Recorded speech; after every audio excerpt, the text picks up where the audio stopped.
అందరికీ నమస్కారం. నా పేరు doctor K Satish Kumar, speciality orthopaedic surgeon, వీనియన్ హాస్పిటల్స్, బేగంపేట్. పెళ్ళిళ్ళ సీజన్ వచ్చింది. కొత్తగా పెళ్ళిళ్ళ సీజన్లో కొత్త ఆచారాలు తయారయ్యాయి. అంటే సంగీత్, మెహందీ ఇటువంటివి వచ్చేసాయి. మరి ఒక ఆర్థోపెడిక్ డాక్టర్గా వీటితోటి నాకేం పని అంటే, ఇప్పుడే ఒక పేషెంట్ని చూసి వస్తున్నాను. Ankle injury.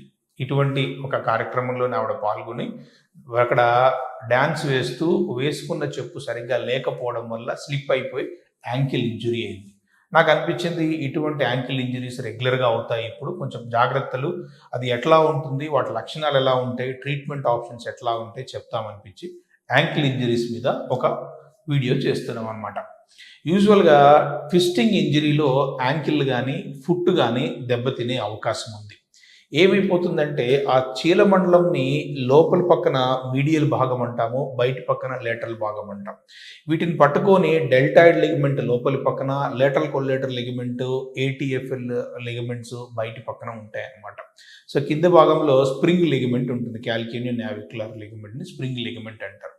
యూజువల్గా ఫ్రాక్చర్ అయ్యేంత దెబ్బ కాకుండా కాస్త తక్కువ దెబ్బ తగిలితే ఏమైపోతుందంటే ఆ లిగమెంట్ స్ప్రెయిన్ అయ్యే అవకాశం ఉంది. అది మామూలుగా అవుతే పార్షియల్ ఇంజరీ, ఫుల్గా అవుతే కంప్లీట్ ఇంజరీ అయ్యే అవకాశం ఉంది. లక్షణాలు ఎలా ఉంటాయంటే యూజువల్గా ఆ ఏరియాలో విపరీతమైన నొప్పి, తర్వాత బాగా వాచి ఉంటుంది.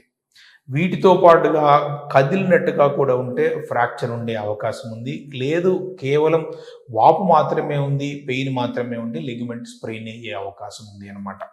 ఈ లిగమెంట్ అనేది శరీరం మనిషి మొత్తం నిలబడిన తర్వాత యాంకిల్ మార్టిస్ ఎంత పర్ఫెక్ట్గా ఉంటే నిలబడి రావడానికి అంత యాక్యురేట్గా ఉంటుంది. కాబట్టి ఈ లిగమెంట్ ఇంజరీస్కి అంత ఇంపార్టెన్స్ అనేది వచ్చింది. సో మరి పార్షియల్ ఇంజరీ అయితే ఏమైపోయింది, ఫుల్ ఇంజరీ అయితే ఏం చేయాలనేది. అంతకంటే ముందు ఇమ్మీడియట్గా at the scene of incident ఏం చేయాలి అంటే ఫస్ట్ రైస్ రెజిమ్ ఫాలో అవ్వాలి. రైస్ రెజిమ్ అనేది ఇంతకుముందు వీడియోలో మనం చెప్పుకున్నా కానీ ఇప్పుడు చెప్తున్నాను. ఆర్ అంటే రెస్ట్, ఐ అంటే ఐస్ ప్యాక్, సి అంటే క్రీప్ బ్యాండేజ్, ఈ అంటే ఎలివేషన్. ఆ భాగానికి రెస్ట్ ఇచ్చేసేసి కాస్త ఐస్ ప్యాక్ పెట్టి ఎత్తులో పెట్టి ఒక చిన్న పట్టీ లాంటిది, ఎర్ర పట్టీ లాంటిది కానీ అక్కడ ఉన్న క్లాత్ ఏదైనా కడితే ఏంటంటే ఇంజరీ అనేది పెరగకుండా ఉంటుంది, అక్కడే ఆగిపోయే అవకాశం ఉంది.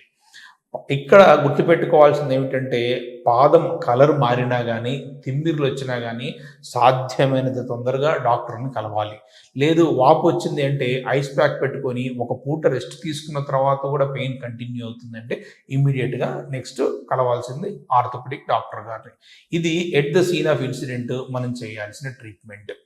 తర్వాత ఐ అంటే ఇంకొకటి ఏంటంటే ఇమ్మొబిలైజేషన్ కూడా అంటాం. ఎందుకంటే అది కదలకుండా పెట్టడాన్ని కూడా ఇమ్మొబిలైజేషన్ అంటారనమాట. తర్వాత డాక్టర్ దగ్గరికి వెళ్తే ఆయన చూసేసి అవసరాన్ని బట్టి ఎక్స్రేనా ఎంఆర్ఐ స్కాన్ చూసి ఫ్రాక్చర్ ఉంటే దానికి సంబంధించిన ట్రీట్మెంట్, ఈ ఎంఆర్ఐ చేసిన తర్వాత లిగమెంట్ స్ప్రెయిన్ ఉంటే దానికి సంబంధించిన ట్రీట్మెంట్.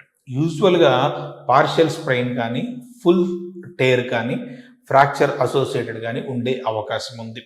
పార్షియల్ స్ప్రెయిన్ అయితే ఏం చేస్తామంటే యూజువల్గా ఇమ్మొబిలైజ్ చేసేసి పెయిన్ని బట్టి, పెయిన్ తట్టుకునే దాన్ని బట్టి క్రీప్ బ్యాండేజ్ కానీ, యాంకిల్ బైండర్ కానీ, తర్వాత అవసరాన్ని బట్టి పిఓపి పట్టీ కానీ, సింథటిక్ పట్టీ కానీ, పాలీప్రొపిలిన్తో తయారు చేసిన పట్టీ కానీ వేస్తూ ఉంటాం అన్నమాట. ఇక్కడ మనకు ఎంఆర్ఐ స్కాన్ తీసినప్పుడు లిగమెంట్ ఇంజరీస్తో పాటు బోన్ బ్రూయిజ్ కూడా కనపడుతుంది. బోన్ బ్రూయిజ్ అంటే ఏమిటంటే కముకు దెబ్బ అంటారు, తెలుగులో మూగ దెబ్బ అంటారు కొంతమంది. అంటే ఫ్రాక్చర్ అవ్వడానికంటే ముందు స్టేజ్ని బోన్ బ్రూయిజ్ అంటారు.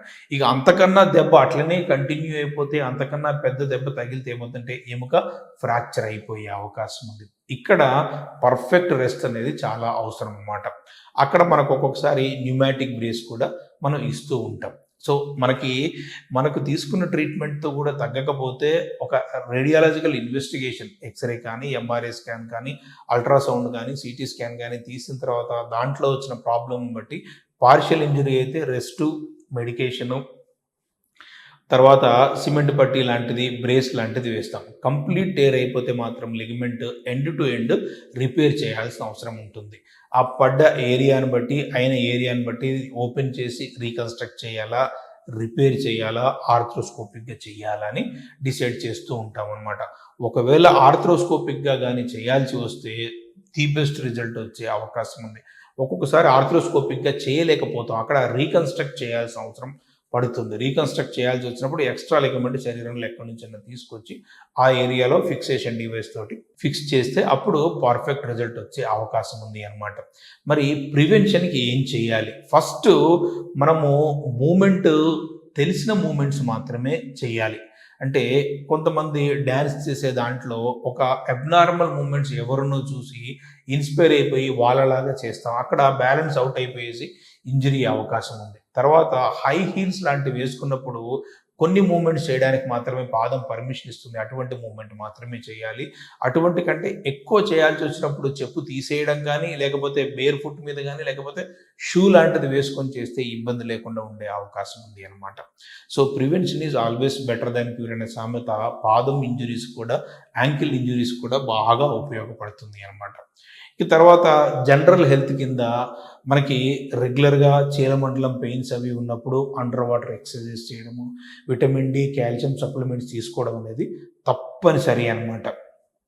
ఓవరాల్గా మనం గుర్తుపెట్టుకోవాల్సింది ఏమిటంటే, పాదం వాపుతోటి స్పర్శ తెలియకపోయినా కానీ, తర్వాత తిమ్మిర్ లాంటివి వచ్చినా కానీ, విపరీతమైన పెయిన్ ఉన్నా కానీ ఇమీడియట్గా న్యూరోవాస్కులర్ ఇంజరీ ఉండే అవకాశం ఉంది. కాబట్టి దగ్గరలో ఉన్న డాక్టర్ని సంప్రదించడం ఎంతో మంచిది.